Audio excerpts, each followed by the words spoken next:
Hai, Assalamualaikum warahmatullahi wabarakatuh.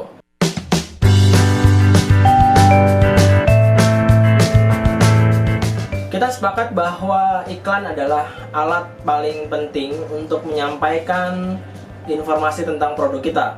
Iklan adalah alat paling efektif untuk menyampaikan produk knowledge kita.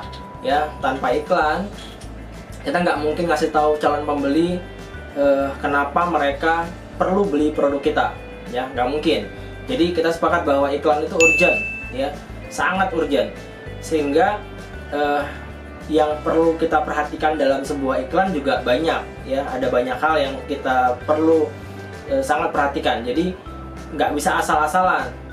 Yang sudah-sudah, kalau kemasan iklan yang asal-asalan, dia nggak akan efektif, dia nggak akan menghasilkan penjualan, atau dia nggak akan menghasilkan penjualan yang signifikan.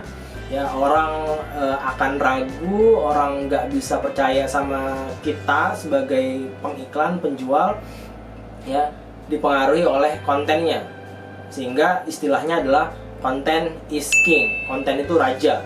Jadi bagaimana kita mengemas iklannya nantinya akan paling berpengaruh untuk memainkan persepsi orang, calon pembeli kita, menyamakan persepsi calon pembeli dengan persepsi kita, sehingga ada koneksi, ya. Wah, saya cocok nih sama produk ini kayaknya. Saya kayaknya klik nih sama penjualnya, ya. Cara kita menyampaikan nggak lebay gitu, ya. Kemudian kita nggak over promise, kita nggak over claim gitu, ya. Jadi konten ini luar biasa pentingnya. Nanti detailnya kita akan coba bahas lebih lengkap. Tapi yang paling urgent adalah teman-teman perlu perhatikan, ada satu prinsip di covert selling, namanya it's not what you said, it's how you said it. Ini bukan tentang apa yang kita sampaikan, ya, bukan tentang overall isinya, bukan, tapi tentang bagaimana kita mengemasnya, bagaimana kita menyampaikan isi iklan kita, ya. Salah satu contohnya adalah ada dua iklan dengan esensi isi yang sama, ya, isinya sama sebenarnya, sama-sama menginformasikan produk, semuanya persis gitu, ya, secara esensi sama lah, tapi ternyata hasilnya beda, ya. Yang satu engagementnya lebih banyak, yang satu nggak ada, atau bahkan orang nggak mau membuka lengkapnya gitu, ya, sehingga hasil akhir penjualannya juga beda.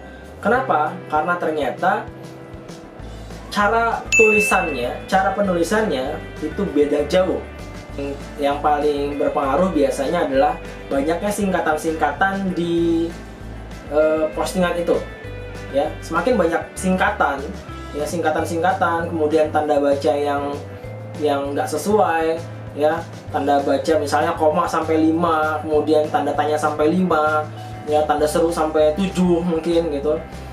Semuanya akan berpengaruh pada persepsi calon pembeli kita. Semuanya akan mempengaruhi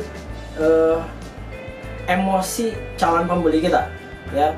Dia akan berminat atau enggak itu akan sangat dipengaruhi dari cara menulis kita, ya.